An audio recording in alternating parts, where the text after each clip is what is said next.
บ้านนาสายฝ่ายเบื้องเมืองแท้มาสมจิตรกรรมงามสมก็เกิดประเพณีมีข้าวเมาของดีน้ำที่ปูก็มีพร้อ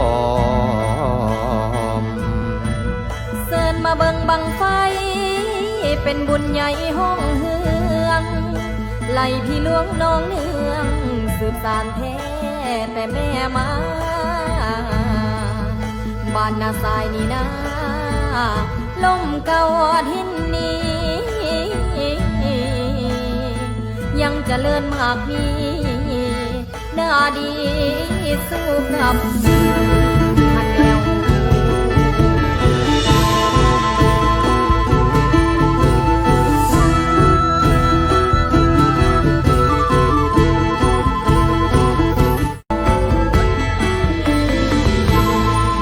สาธุก่อนวอนว้าวเหี่ยมสิเหล่าทินเมืองบ้านนาสายฝ่ายเบื้อง